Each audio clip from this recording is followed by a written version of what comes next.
The SCP Foundation has dealt with its fair share of superheroes. From the delightful SCP-2800, the prickly Scottish vigilante known as Cactus Man, to the utterly tragic SCP-2241, also known as the superhero wannabe. But we couldn't help but wonder, what if the SCP Foundation went up against a truly evil anomalous force that simply masqueraded as a superhero? And we couldn't think of a character who fits this bill better than Homelander from The Boys, the hit TV series produced by our arch-nemesis at Amazon. Homelander is rotten to the core, and has a wide range of superpowers that allow him to make his darkest desires a reality. And that's why, today, we're powering up the Anomatron 6000, filling it with all 3 current seasons of The Boys, and posing the big question. Could the SCP Foundation bring this sadistic soup to his knees, or is he just too diabolical? Let's find out. People love superheroes. They love that warm, cozy feeling that soups give them, a golden beacon of righteousness to swoop out of the sky and save the day so we don't have to do it ourselves. But you see, the thing about superheroes is they aren't always nice. If the whole world holds someone up on a pedestal, makes them believe from a young age that they can do no wrong, that they're the ultimate paragon of virtue, and that they have the powers and freedom to do anything they want, well, you end up with him, the Homelander. Now, some look to Homelander as a hero, and why wouldn't they? He flies around saving people, wearing those distinctive stars and stripes on his back, and stars in all those movies about how great he is. But that's just a cover story, the publicly acceptable story put out by Vought, the company responsible for creating him in the first place. They're there to sweep under the rug any bad thing that Homelander or any of their so-called superheroes has ever done, so that nobody will ever figure out the truth. And what is the truth? Well, as far as soups go, Homelander's even worse than the very worst of the worst. He's a murderous, self-absorbed, narcissistic psychopath with no empathy for powerless human beings. He thinks of himself as superior to the rest of us. Ordinary people are just expendable, and he'll gladly allow an entire plane full of innocent civilians to die with little care or remorse. Oh, but Homelander will play all that up for the cameras, though. Which is why nobody would ever think to question his status as a hero. As far as the public knows, Homelander's actions are always justified, and that he can do no wrong. And it's this mentality that allows him to carry on doing whatever he wants with total impunity. But what if everyone turned on Homelander? Say his cover was finally blown and the rest of the world got to see him as he really is. A murderer with too much power, rampant insecurity, an explosive temper, and some nasty, lingering parental issues. Sure, getting a look at the real Homelander might be a cause for celebration from his most hardcore fanboys, allowing them to rally behind what they think he stands for. But what if we all had enough? What if everybody rejected Homelander? As it turns out, that might be the final straw that breaks him. By his own admission, Homelander would much prefer to be loved by everyone. But if you take that away, he's more than happy to settle for being feared. And with the level of power that he has, flight, super strength, invulnerability, heat vision, all it would take would be a show of his abilities in order to incite fear. And now, it's happened. The love anyone had for Homelander is gone. Maybe his crimes have finally been exposed, or he might have laser visioned someone in broad daylight. Regardless of the spark that started it, the fire has started burning. And now he's no longer chained. Homelander is free to do whatever he wants. He started tactically taking out key structures of influence in the United States. The White House went first, the red-hot beams of his laser eyes carving through the entire building, separating staff and Secret Service members at the waist or the neck, splattering the walls with blood. The quote, world's greatest superhero took care of the president personally, melting him down with his heat vision before flying away. Next on his list of targets was the Pentagon, shrugging off bullets and tank shells from the United States military as they were rapidly deploying to stop him. It didn't take long for Homelander to cut through the soldiers sent to stop him, before demolishing the Pentagon with as little as a supersonic clap of his hands. As the building crumbled around him, so did a number of the country's defenses fall as well. But there was one last line of defense. One organization that just might have access to the means to bring the only man in the sky back down to ground level. The SCP Foundation were no strangers to powerful beings running amok, but they were the only ones with the means to oppose a rampage like this. Now, while Homelander had already decimated much of the regular armed forces, the Foundation brought an army of their own to bear. Enter the Mobile Task Forces, the organization's most elite special operatives. They're specifically trained to deal with threats well beyond the capabilities of the regular military and can be quickly deployed almost anywhere in the world at a moment's notice, ready for action. Mobilizing their collected forces, the Foundation dispatched its MTFs at once. They had to be smart. Homelander was playing this tactically, taking out centers of influence and defense capabilities, still unleashing his year's worth of bottled-up rage, but using it in a controlled, calculated way. If they sent every mobile task force to where Homelander was, he could easily fly away at supersonic speeds, outmaneuver them, or just disintegrate the Foundation's entire reserve of troops in one move. So their primary goal was to divide and conquer, and spread their MTFs across the country so that anywhere Homelander went, they would be waiting for him. Of course, the fall of the regular military had already shown that conventional weapons had little to no effect on Homelander.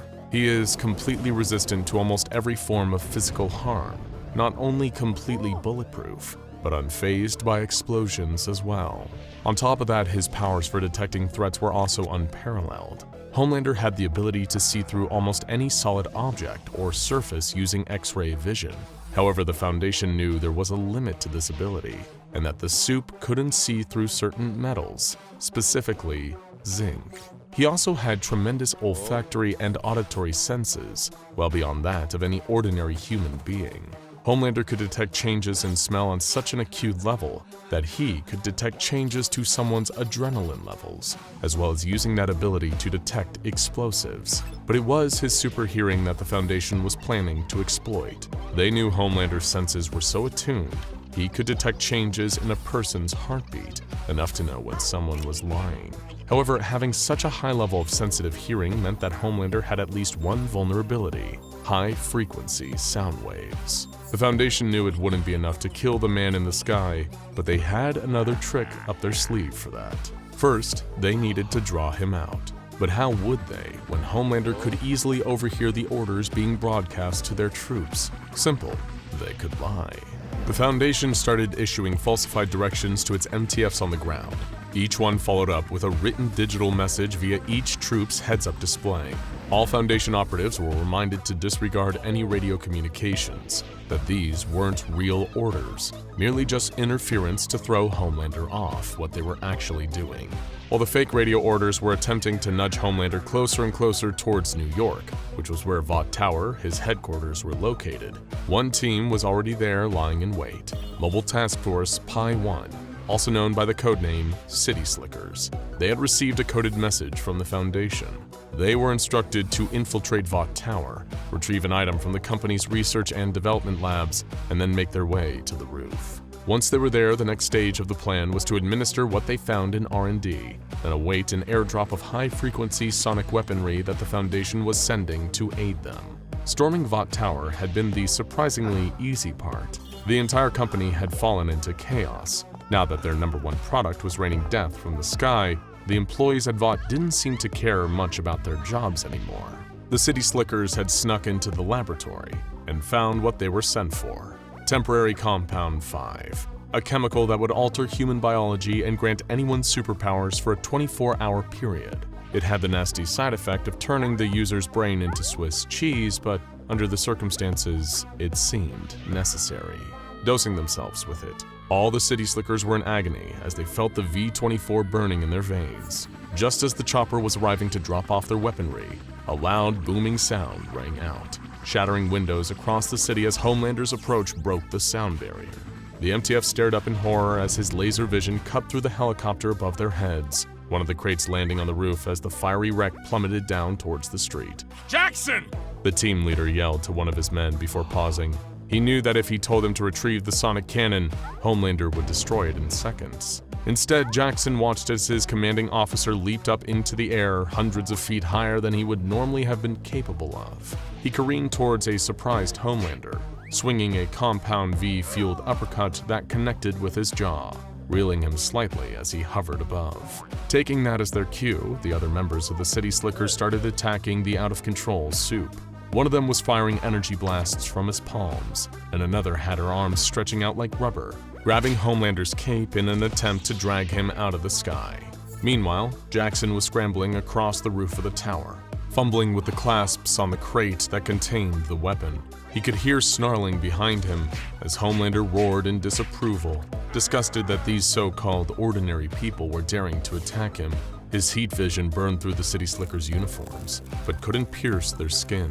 Enraged, Homelander gripped the commander's head as he made another jump towards him, pushing both his super-strong hands together until he could hear the man's skull beginning to crack. Then he kept squeezing.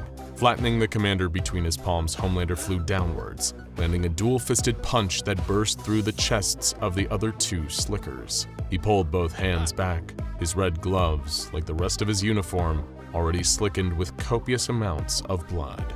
Then, a loud shrieking sound pierced his attuned ears as Jackson fired the sonic cannon.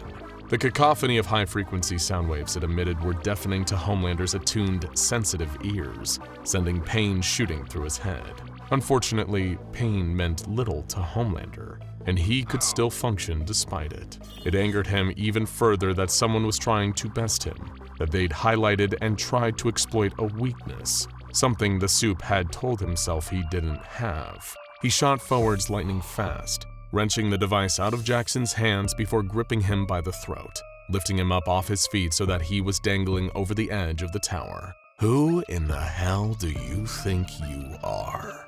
Homelander muttered, disturbingly subdued despite the obvious unhinged look in his eyes. "Just..." Jackson gasped for breath as he felt fingers clasping around his fault. In the distance, there was a low, rhythmic rumbling, like an earthquake, or heavy footsteps getting closer. "Just a distraction."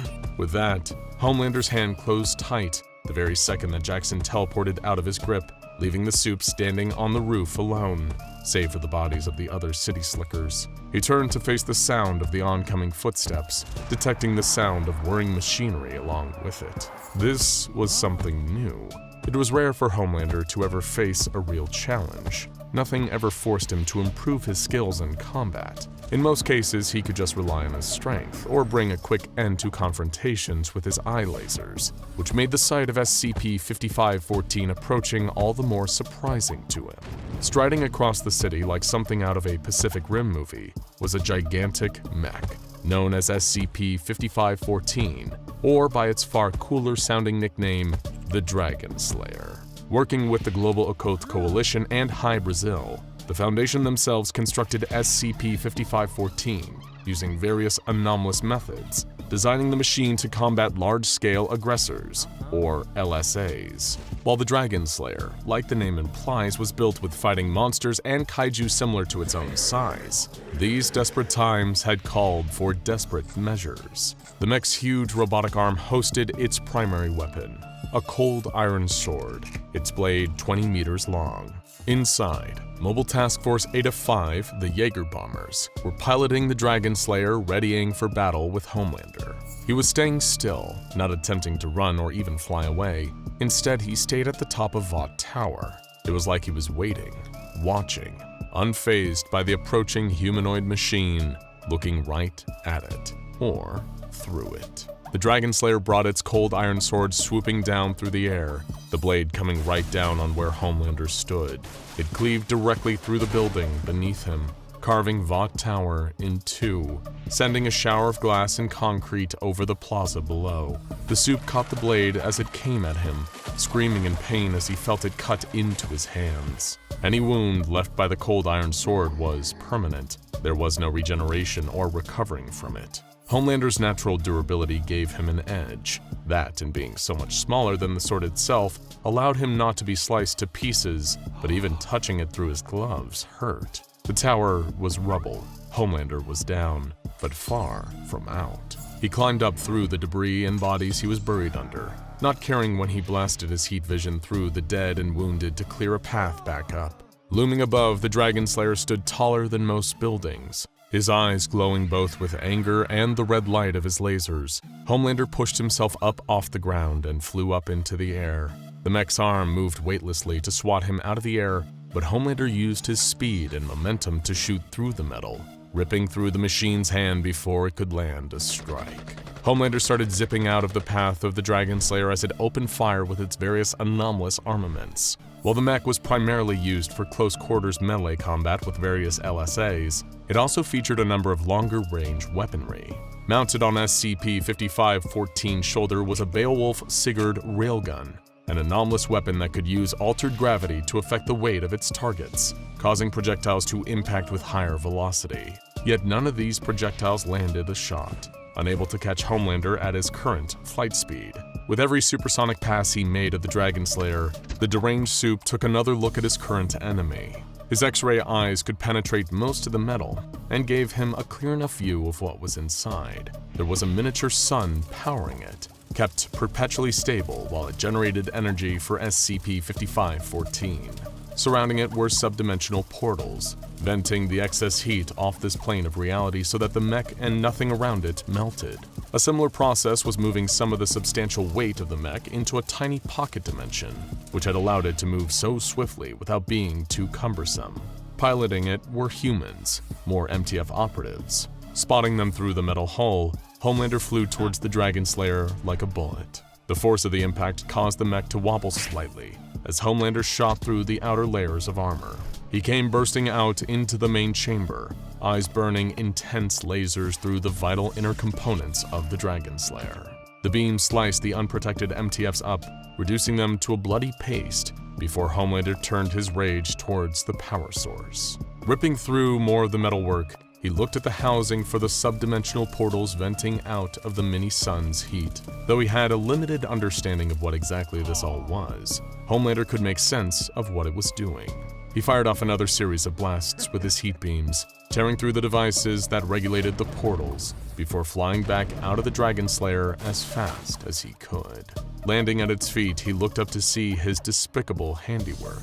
From within, the subdimensional portals began pulling the insides of SCP-5514 in different directions, pulling it apart and sucking it into different pocket dimensions as it collapsed in on itself. Homelander sighed, the tiniest hint of fatigue he felt passing in a fleeting moment, gone before the Dragon Slayer eventually fell. "Enough! Cease this villainy!" a voice called from nearby. Homelander sighed in exasperation to face this latest nuisance that dared oppose him. When he saw the shadowy figure approaching him, he was taken aback at first, thinking he recognized who it was. "Noir?" he asked in disbelief. "No, that is not my name," the dark-clad figure announced. "Homelander of the Seven, your time has come. For now, you face the Spectre." Otherwise known as SCP-4494, was the physical embodiment of crime fighting itself. Its long, dark cloak whipped in the wind, a wide-brimmed hat pulled low, giving it the appearance of a shadowy gunslinger. From head to toe, the Spectre seemed to pull all light on the visible spectrum into itself, making it look like a ghostly shadow come to life. "And how the hell do they expect you to stop me?" Homelander sneered. "I go wherever injustice reigns," the Spectre replied, not short on dramatic flair. "And you have unleashed horrific, unspeakable terror on the innocents of this world. I will ask you once, and once only. Stop this. Walk away." Immediately, Homelander started laughing. "Really? That's all you've got?" he scoffed. "Just asking nicely." "You've lost your way," SCP-4494 declared. "All this destruction, and for what? Just to display your power? To subjugate? Make people fear you? Or are you still trying to win the approval of a mother and father you never had?" The last sentence struck a nerve with Homelander, enough to make him zip forward, launching a punch at the Spectre. His fist passed through a dark fog that took the place of its intended target as SCP-4494 dissipated and then reformed behind Homelander. It put two shadowy arms around his neck, gripping the maddening Soup in a headlock. "You were made to be a hero," the Spectre whispered. "Look at how far you've fallen." Homelander angrily wrenched the arm away and threw his captor over his head, only for the Spectre to become a mist again, surrounding the hero in a thick, black cloud. He fired his heat vision again, the beams passing through the layer of fog without causing any damage. "It's over, Homelander. No longer will you terrorize the innocent," came a booming, dramatic voice from all angles. "You are not the hero you think of yourself as, but a villain. This mistake stops here." "This isn't a mistake. I don't make mistakes," Homelander roared.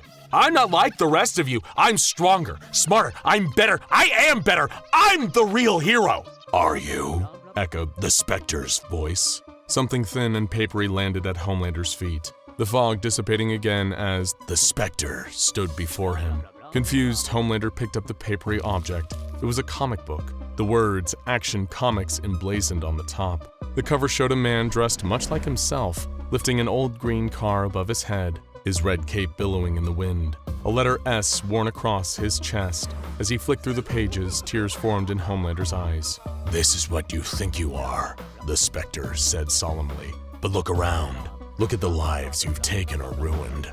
A hero? No. Heroism is not subjugating others, not viewing yourself as superior. Heroism is realizing we are all the same and standing up to those that would try to disagree." The Spectre brought his dark cloak around Homelander's shoulder. There were no survivors around to see where they went or to hear SCP-4494's final words. "You aren't a real hero." And then they were gone. Now, if you want to see another clash between a comic book legend and one of the most infamously dangerous anomalies, go and check out Deadpool vs. SCP-682 to see the Merc with the Mouth battling the hard-to-destroy reptile. Then after that, if you're in the mood for another chaotic mashup, witness the galaxy's greatest bounty hunter taking on the flesh that hates in Boba Fett vs. SCP-610.